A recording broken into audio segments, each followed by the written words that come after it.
This is a weekly summary of interesting news that is relevant for my distributed systems lecture at the Eastern University of Applied Sciences in Switzerland.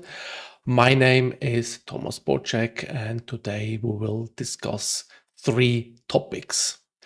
The first topic is the following Reddit post here.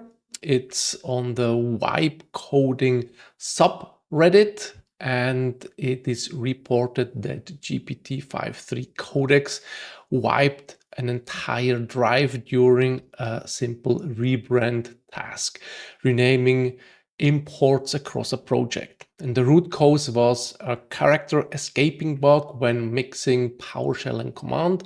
The path variable got mangled, and instead of deleting the specific __ PyCache folders inside the project, the command run an rmdir /s/qf on the whole disk on every iteration, deleting everything on the drive. The project, the Docker data, all of it. And the user had given full access to Codex and was not using version control. They recovered some files, but many were gone and corrupted.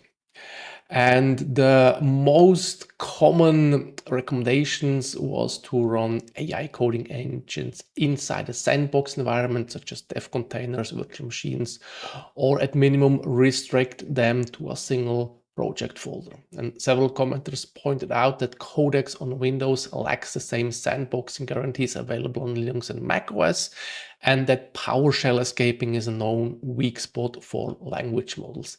And others stressed that version control is a basic requirement and not optional. One commenter noted that even with command level blacklists are not foolproof, since models can find alternative ways to invoke destructive operations through other tools like find. And I was showing my students with OpenCode how to restrict commands, and if you have find, and you can in a subshell execute an rm-rf, then the tool is still able to delete your data. So in the lecture, I show this OpenConnect and Claude Code with Z extensions, the tools that let AI agents write and execute code on your behalf. And this incident is a good reminder. Always understand what your Gen AI tools are doing. These are not deterministic programs. Single escaping error invisible on review can cause irreversible damage. And with Claude Code and Opus 4.6, I also had to revert many edits. And one thing also that saved me was that rm-rf on root on slash will give you first a warning. Hey, are you sure you really want to do this? And then, of course, I saw that the LLM did something which was obviously wrong, so I could stop it. Another interesting query that recently made the round in social media is, I want to wash my car. The car wash is 50 meters away. Should I walk or drive? And depending on the large language models, it will reply, of course, definitely walk. This is, for example, for DeepSeek and Qwen, but also Claude and Anthropic are doing a good job. If you look at ChatGPT here, walk, definitely walk. So here you see the limitations of these large language models. The next article, it's the following here. This blog post describes one developer's attempt to build a startup entirely on European infrastructure, avoiding American hyperscalers like AWS. The motivation was data sovereignty, GDPR, and reducing dependency on US providers. And the resulting stack uses Hetzner for compute and object storage, Scaleway for transactional email and container registry, Bunny.net from Slovenia for CDN and DDoS protection, Nebius for GPU-based AI inference in Europe, and Hanko, a German provider for authentication. And for source control, analytics, CRM, secret management, and error tracking, the author self-hosted using Gitti, Plausible, 20CRM, Infiniscal, and Boxing, all running on Kubernetes managed with Rancher. And here I want to point out that there is a fork of Gitea. So he used Gitea. And there is a fork that was created in 2022 after the Gitea domains and trademark were transferred to a for-profit company without the company's knowledge or approval. And Forjo, the fork is governed by Codeberg. It's a non-profit based in Berlin and started a soft fork, a drop-in replacement for Gitea. And in early 2024, it became a hard fork, meaning the code bases are now diverging, and upgrading from Gitea to Forjo is no longer guaranteed to be seamless. And the hard parts here in this article were transactional email. EU alternatives exist but have weaker ecosystems, fewer integrations, and less community support than US services like SendGrid.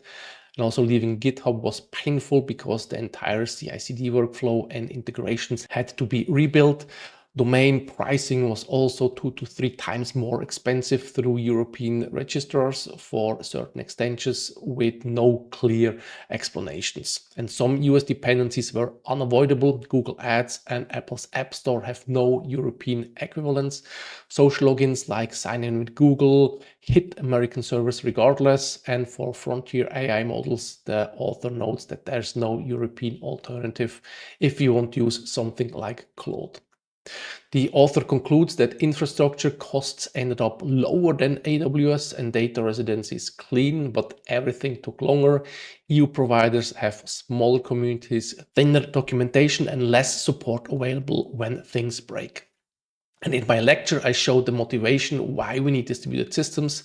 When political or regulatory restrictions require you to move services away from a single provider or jurisdiction, you're forced to distribute. The moment you have to move your infrastructure across providers, regions, or jurisdictions for data sovereignty or legal compliance, or to avoid dependency on a single country's tech ecosystem, you are building a distributed system. The last article, it's the following here. It's about WebMCP. The WebMCP specification is now available and an early preview for prototyping in Chrome. WebMCP is a browser-native API that lets websites expose structured tools for AI agents via the navigator.model context. And the website can register tools with the name description, input schema, and an execute callback. Agents, browser extension, or assistive technologies can then discover and invoke these tools directly through the browser without scraping the DOM or automating clicks. And the idea is to give websites a standard way to offer a machine-readable interface alongside the human-readable one. For example, a search engine could expose a search tool, or a video site could expose a get transcript tool. And this is an interesting development, as I made the LLM local web search, which is a browser extension available here. And that extension works by intercepting fetch calls to an AI-compatible endpoints, injecting a tools definition, opening DuckDuckGo in a pop-up, scraping results via content scripts, and extract page content via readability.js. And it works like this. So here I have my local AI running. So here I can ask who is Thomas Boczek. I can select the model and ask, and what it does now, it will call my tool. It will do a pop-up. So I have this here, and my tool, I can see the progress here, what is loading, what is being blocked. And here I can then go and check what is relevant and what's not relevant. Here it wanted to log into LinkedIn. I now opened it in a private window. I could use my regular Firefox. So actually I could log into LinkedIn, but now let's go send it to LLM. So it will take all these tabs and start processing. This takes a couple of seconds and then show me the results. I have seen some old pages, so I'm not sure if they will mention that Eastern University of Applied Sciences in Switzerland, education, career, It mentions lecturer. I'm now a professor, so this is for sure old information, but you get the point how it works.